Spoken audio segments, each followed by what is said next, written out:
नमस्कार, स्वाद चॅनलमध्ये आपल्या सगळ्यांचं स्वागत। आता जवळच कृष्ण जन्माष्टमी येते, त्यानिमित्त आपण आज सुंठवडा म्हणजे पंजिरी करणार आहोत। कृष्ण जन्म किंवा दत्त जयंती वगैरे असली की आपण याचा प्रसाद म्हणून करतो। ही आपण खारकेची पूड घेतली आहे, खोबऱ्याचा कीस, ही सुंठ घेतली आहे, सुंठेची पावडर, बदामाचे काप घेतले 4 बदामाचे, ही खसखस, डिंक आणि चारोळी। हा डिंक मी थोडा तूप घालून मायक्रो मधून फुलवून घेतलाय, हा असा दिसतो, एवढा घेतला त्याचा एवढा झाला। नंतर ही खसखस, ही मी भाजून थोडी घेतली आणि मिक्सर मधून काढली, ही अशी झाली आहे। मी तुम्हाला मुद्दाम दाखवते आहे।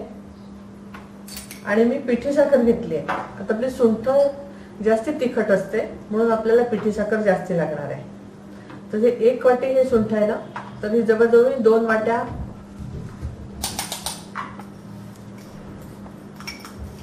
पिठी साखर 2 वाट्या घेतलेली आहे। ह्याच्यात ही खारकेची पूड घालते, चारोळी, खोबऱ्याचा कीस, खसखस, सुंठ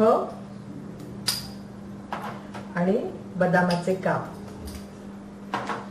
ह्याच्यात आता हा डिंकच आहे, आपण थोडासा हाताने असं फोडून घेऊ।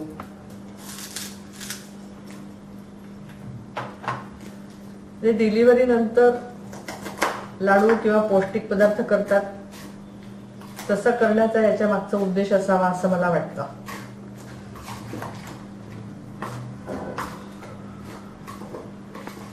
ह्याच्यात तुम्ही आता जायफळाची पावडर किंवा विलायचीची पावडर दोन्हीपैकी काहीही टाकू शकता। अर्धा चमचा विलायचीची पावडर घालते। सुंठ वगैरे पौष्टिक आणि छान तब्येतीला चांगली असते, बाकी हे सगळे पौष्टिक पदार्थ आहेत। तर असा हा आपला तयार झालाय सुंठवडा।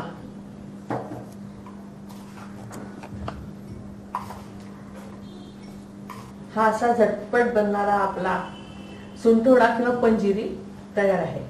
बहुतेक वस्तू आपल्या घरात असतात, त्याच्यामुळे तुम्ही अगदी झटपट करू शकता। हा तुम्हाला नक्की आवडेल आणि उपयोगी पडेल। हा एरवी सुद्धा तुम्ही करून खायला हरकत नाही। हे तुम्हाला आवडेल, तुम्ही लाईक करा, शेअर करा। इकडची ही बटन तुम्ही दाबली तर तुम्हाला सबस्क्राईब करता येईल आणि हे आमचे बाकीचे व्हिडिओ तुम्हाला इकडे बघायला मिळतील।